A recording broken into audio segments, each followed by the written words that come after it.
Voltamos com o Boa Noite Rio Branco, na sua TV Rio Branco, canal 8 do SBT. Mais uma vez, obrigado pela sua audiência. Nós temos aqui o apoio do Supermercados Araújo, do Araújo Mix e também da Purifique, água alcalina para você. E eu quero mandar um boa noite especial para a doutora Lu. Ela é uma das sócias, né, da Luz Estética Avançada, isso mesmo. Iluminando a sua beleza na rua Henrique Dias, no bairro Bosque. Lá são várias atividades. Elas dividiram em 3 distintas, né? E tem as suas especialidades. Olha só, eu vou falar agora do tratamento, tratamentos especiais. Olha só, carboxiterapia facial, deixa a sua pele maravilhosa, fica parecendo os atores de cinema e também de televisão, tá? Corporal e capilar, tá? Carboxiterapia facial, corporal e capilar, microagulhamento cutâneo, clareamento de manchas, acne, malasma. Malasma, para quem não sabe, não lembra, é manchas na pele, manchas escuras, né? Axilas e virilhas, isso mesmo, além de acnes e estrias. Daqui a pouquinho, aliás, amanhã, eu vou falar sobre o tratamento facial, tratamentos faciais e tratamentos corporais. A Luz Estética Avançada funciona na rua Henrique Dias, ali próximo, na rua da delegacia, já saindo ali na Rua Alvorada, no bairro do Bosque, ok? Doutora Lu, muitíssimo obrigado pela audiência, tá bom? E parabéns pelo trabalho que a senhora vem fazendo. É uma acriana, o Petecão, senador, que morou nos Estados Unidos, se qualificou, se especializou e voltou para servir ao Acre e aos acrianos. Legal, um gesto bonito. Isso. Tenho o prazer de conversar agora com o senador Sérgio Petecão, do PSD. Seja bem-vindo, senador. Tudo bem? Prazer recebê-lo aqui no programa. Prazer é todo meu, todo meu. É sempre bom recebê-lo aqui. Prazer. Senador, afinal de contas, agora eu não sou o Neumann Pinto, mas vou direto ao assunto. Quando que a oposição vai criar juízo, se unir para poder vencer a eleição? Olha, Muniz, se você fizer uma avaliação do Estado como um todo, nós avançamos bastante, lógico, né? Perdemos na capital. Nós estamos conscientes que poderíamos, com certeza, ter um resultado melhor. Eu trabalhei muito, muito mesmo para que nós estivéssemos todos unidos, e você é testemunha disso. Inclusive, já falamos disso aqui em outro programa. Mas a política, todo dia, a gente aprende um pouco, né? Antes de começar o programa, você me dizia, Pedecão, se a oposição não se unir, agora quem não vai votar mais sou eu. Mas esse é o sentimento das pessoas. Essa palavra assim, a oposição está dividida, isso é muito ruim. Isso soa ruim no ouvido do eleitor, né? Eu ouvi isso muito no Estado, eu rodei esse Estado todo, cuidei dos 22 municípios. Lá em Plasticast, para você ter uma ideia, eu fiz uma intervenção no meu partido. Eu intervi num amigo de luta lá, porque ele queria dividir a oposição lá. E lá nós fizemos uma intervenção e caminhamos com o Gedeon. Indicamos o vice, o amigo Zé Maria lá, que hoje é nosso vice, e ganhamos a eleição com folga. Então, desta vez, Gedeon, como diz a Bíblia, teve força e venceu. Gedeon do PSDB. Apoiamos o Gedeon lá, né? Foi uma parceria. Eu estou dando um exemplo de Plasticast que nós poderíamos ter feito isso aqui na capital, como poderíamos ter feito lá no Quinari, né? Ganhamos com o Andemar, aquela eleição poderia ter sido muito mais fácil. Mas, senador, me desculpe, mas quando o senhor diz, não, nós ganhamos no interior, desculpe, eu acho que o senhor está com uma espécie de falsa alegria. Eu vou dizer por quê. Tomamos a eleição do PT em Taracá, certo. Aquela ali era questão certo. de honra que tomamos em Feijó. Certo. Mas perderam em Chapuri, o berço da Revolução Acreana, e em Porto Acre, batalha final também da Revolução. Quer dizer, cidades históricas... outra cidade estratégica também, Brasileia, vocês não conseguiram vencer. Continua com... Se você vê lá em Brasileia, porque, na verdade, o Muniz, eu sempre tenho dito, eu lancei poucos candidatos. Eu lancei 5 candidatos, elegemos 2 e fizemos 3 vices. Eu penso que o problema não é eleger prefeito. O problema é você eleger o prefeito e fazer uma boa gestão. Porque senão o que aconteceu?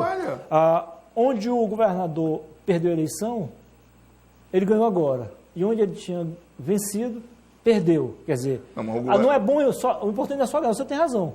é ganhar e administrar bem. E fazer uma boa gestão. Senão... O governador pelo menos eu ouvi da boca dele ele dizendo que foi para o interior do estado, que foi cumprir a missão. Quer dizer, que o candidato prefeito, o Marcos Alexandre, não quis nenhum governador aqui na eleição da capital. Para tu ver o tamanho do prestígio do governador. Não, eu vi isso da boca dele. Você acha que ele não está com o mesmo prestígio, não? Quem? Você acha que o governador não está com o mesmo prestígio? Não, mas como é que o governador sai da eleição da capital, onde tem mais de 50% do eleitorado, é Rio Branco, e ele disse que foi numa missão fazer campanha no interior. Isso não justifica.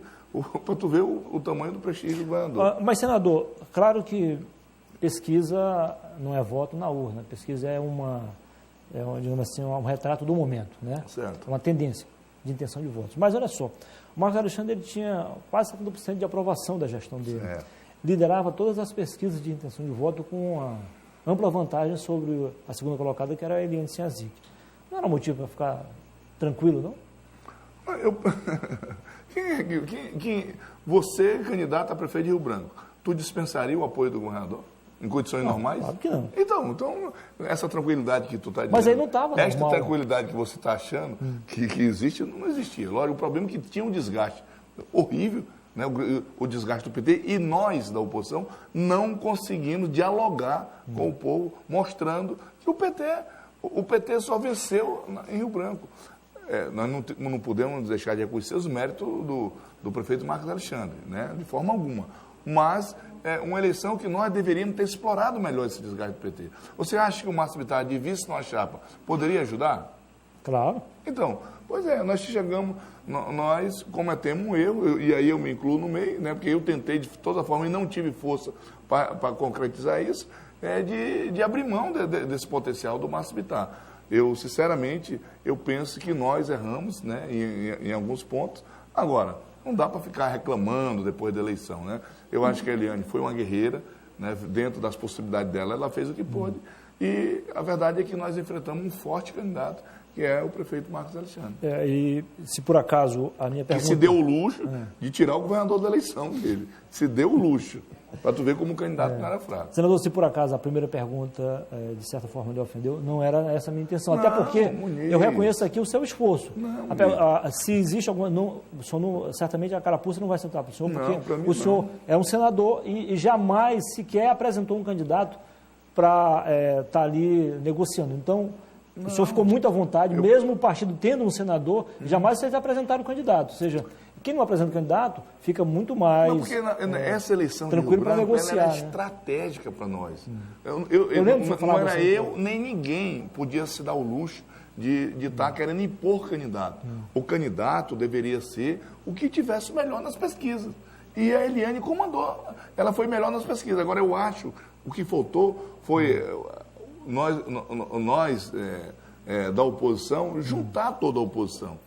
Não justifica o PSDB estar numa candidatura com o Raimundo Vaz. Não que o Raimundo Vaz não merecesse, mas o PSDB é do núcleo da oposição, entendeu? Isso... Do Rio para cá sempre chegaram Isso.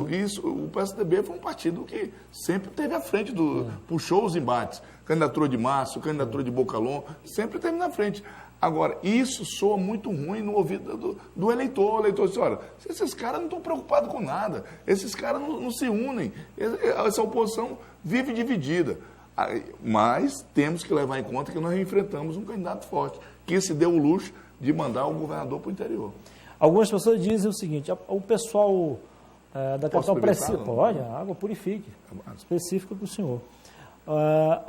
Sabe, tem muitos cientistas políticos aqui, né? O de rua, beira de calçado, campo de futebol, dizendo, olha, o pessoal da capital precisa conversar mais com o pessoal da oposição no interior, porque lá no interior eles ganham a eleição, e aqui na capital eles não ganham nada.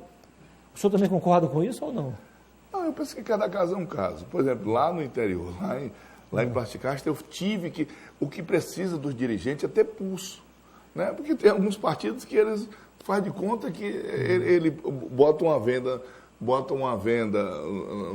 nos olhos, olha, salve-se quem puder. Não, nós, se é verdade que nós queremos unir a oposição, nós temos que sacrificar em alguns municípios, como eu sacrifiquei. Eu sacrifiquei meu partido aqui no Bujari, né, por conta de uma candidatura da Zilmar, que no meu entendimento estava melhor. Eu sacrifiquei meu partido lá em Plasticasta, e sacrificamos em alguns municípios. Lá em Acrelândia não tivemos candidatura, eu tinha um bom candidato, pois eu entendia que se nós uníssemos no interior, porque esse era o entendimento, né, no debate do tal do núcleo de discussão da união da oposição, esse era o debate. Quem tivesse melhor, qual era a melhor chapa, a chapa mais forte, esse era o entendimento, mas depois, infelizmente, não foi cumprido. Senador, mas no caso de Plástico de Castro, especificamente, me desculpe de novo a pergunta, mas sim, o prefeito estava preso, o candidato da Frente Popular não conseguia engatar nem a segunda.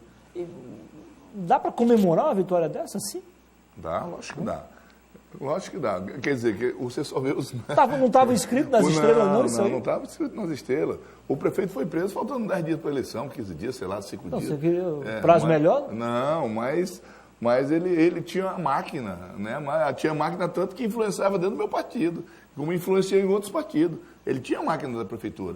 O problema é que o candidato lá, com muita humildade, foi o Gedeon, sobre unir de uma certa forma e nos convencer que ele era o melhor candidato. E foi o melhor candidato e ganhou a eleição. E em Tarauacá, o PT nos tomou aquela prefeitura com a Marilete, perdemos naquela época uma diferença de 200 votos, 300 votos em ano. Agora, a Marilete voltou e colocou mais de 1.000. Tarauacá é um quadro diferente. Em Tarauacá você venceram um prefeito mais de 1.000 que votos. tinha uma boa aceitação, que é um médico querido na cidade. Lá sim, eu acho que lá a disputa foi para valer. Eu acho que aí sim, merece uma comemoração especial. Não, o problema é que lá até porque é um colégio eleitoral maior. Lá, né? O único partido que não veio foi o PMDB. O PMDB insistiu em lançar a candidatura lá. Lá você tem uma ideia, lá em Epitassolândia, eu fui prejudicado. O PMDB e o PP apoiaram o candidato do PSB, o Tião Flores. Nós temos uma candidatura da Rosemary. É por isso que lá a vitória do Tião Flores é comemorada pela oposição, não pela situação, não pela Frente Popular. Para tu ver como é complexo. O PP e o PMDB foram apoiar o PSB. Precisamos urgentemente de uma reforma. Não é difícil, mas eu penso o seguinte, eu acho que na eleição passada, hoje teve uma coletiva lá na minha casa, e um colega jornalista perguntou, Patecão, na eleição passada você ficou por baixo, nessa eleição você ficou por cima. Eu digo, mas esse é o processo eleitoral. Porque ano passado teve aquela candidatura do Fernando Melo, que era do PMDB, e acreditaram a derrota do Fernando toda nas minhas costas, que não tinha nada a ver. Fernando é meu amigo, apoiei. Mas o senhor apoiei. O pessoal dele... Sim, mas qual o problema? Levou o Fernando Melo para lá, para o PMDB. Mas se eu tinha poder para levar o Fernando para o PMDB, que eu não trouxe ele para o meu partido. O problema é que o Fernando, nós abraçamos a candidatura. Abraçamos porque eu sou assim, Muniz. Como abracei a da Eliane, como abracei... Se é a candidata da oposição, nós abraçamos. Aí, acreditaram aquela derrota do Fernando na minha conta. A Lene, naquela época, ficou suplente da Eliane, né? Tirou 1.000 e poucos votos. Né? Hoje, a Lene foi uma das vereadoras mais votadas, com mais de 3.000 votos. A mais votada da oposição. Não, uma das mais votadas, né? Não, da oposição a mais votada. Não, aliás, dos que conseguiram se reeleger. A segunda mais votada. Dos vereadores que conseguiram se reeleger, os 5, ela foi a mais votada. Pois é. Então, é uma eleição difícil. Você sabe que uma eleição de vereador é muito difícil, né? Eu fui candidato a vereador a primeira vez, quando eu vejo 92. Você lembra, né? Você ficou pela média, mas não... Tirei 627 votos. Se fosse um outro partido, teria sido eleito, mas ela estava no partido grande. Entendeu? Então, é uma eleição muito difícil. Eu sempre tenho dito que nós estamos diante de um grande desafio. É ter muita humildade, juntar os cacos, ver onde é que nós erramos e em 2018 nós possamos fazer. O cara diz, mas tem muitos candidatos ao Senado em 2018. Eu tenho dito o seguinte, eu sou candidato a senador. Né? Eu acho que eu tenho um direito de pleitear a minha reeleição. Naturalmente. É natural. Que quando eu fui candidato a senador, ninguém queria ser. Naquela época, o Lula com 80% de aceitação. Não era isso? Não era isso? O Edivaldo Magalhães, presidente da Assembleia. O PT, se falasse mal de PT naquela época, Maria, o mundo caía. Hoje, eu penso que o nosso partido, nós conseguimos consolidar o partido nos 22 municípios. O partido está forte, graças a Deus. Não é um trabalho só meu, é um trabalho de todo o partido. Né? Saindo de Taumaturgo, Assis Brasil, Taumaturgo elegemos um vereador lá. Em Porto Valto, nós elegemos 3 vereadores. Olha que legal. Uma das maiores bancadas. 3 vereadores lá de Porto Valto. Em Assis Brasil, nós temos um vice e 2 vereadores em Assis Brasil. Então, o partido avançou. Então, no interior foi além da sua expectativa. 19 vereadores. Nosso tempo acabou e não deu tempo de eu perguntar ao senhor por que a política econômica do governo Temer já está em elevado do Estado e a popularidade dele continua em baixa, mas não deu mais tempo. Mas no próximo programa, o que eu tenho dito a você, o Brasil está doente, o PT acabou com o país e nós vamos ter que tomar alguns remédios amargos. Mas o paciente tem que ser tratado, porque o PT conseguiu deixar o Brasil... Mesmo com remédio amargo. Mas vai ter que ser tratado, porque sob pena do paciente morrer e botar todo mundo no buraco. Muito obrigado pela entrevista, senador. Eu que agradeço, Antônio. Parabéns pelo desempenho do partido no interior e também na capital. E obrigado aí à direção da TV, na pessoa do Márcio, Narciso, você, pessoal que eu tenho um carinho muito grande. Obrigado, Nunes. Muito bem. Depois do intervalo tem mais uma boa entrevista para você. Continue com a gente. Até já.